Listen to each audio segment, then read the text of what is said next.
আসসালামু আলাইকুম। আজকাল ফেসবুকে ঢুকলেই একটা প্রবলেম চোখে পড়ে, আর এই প্রবলেমটা হচ্ছে যে রিলেশনশিপ নিয়ে। একটা ছেলে একটা মেয়ের সাথে রিলেশনশিপে ছিল। আনফর্চুনেটলি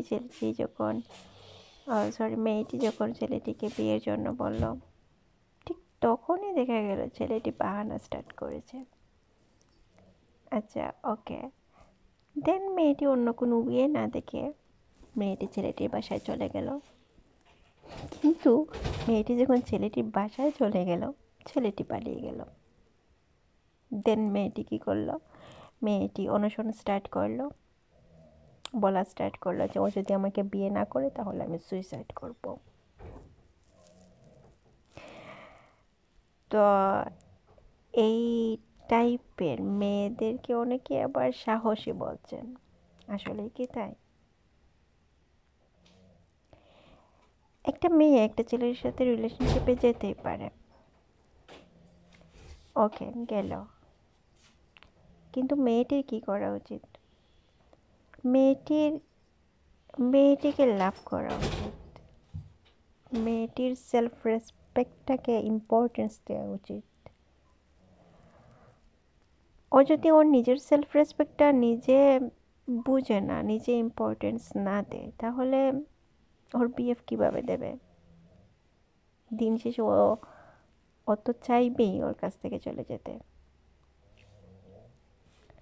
অ্যান্ড এটি হচ্ছে, এটি আরও বাড়বে।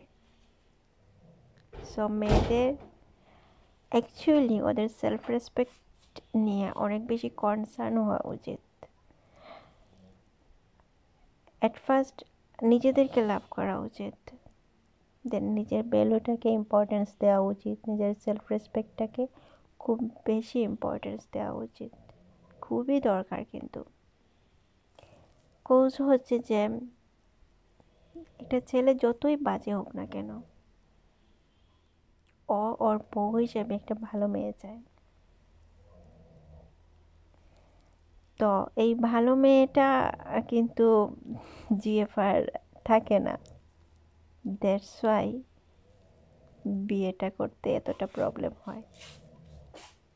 সো মেয়েদেরকে কী করা উচিত? সেলফ রেসপেক্টের ভ্যালু বোঝা উচিত অ্যান্ড রাখা উচিত।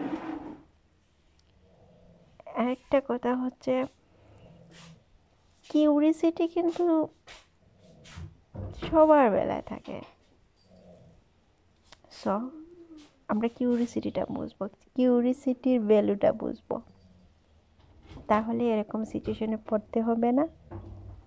অ্যান্ড হ্যাঁ, ওকে যাও, রিলেশনশিপে যাও, বাট মানুষ জাজ করো, মানুষ জাজ করে দেন যাও। বাট তুমি তোমাকে লাভ করো, ফার্স্টে তুমি তোমাকে লাভ করো, দেন বাকি সব কিছু। ওর জন্য আমি সব করে ফেলবো, ওকে আমাকে পেতেই হবে, এটা দরকার নেই রে ভাই। কি দরকার?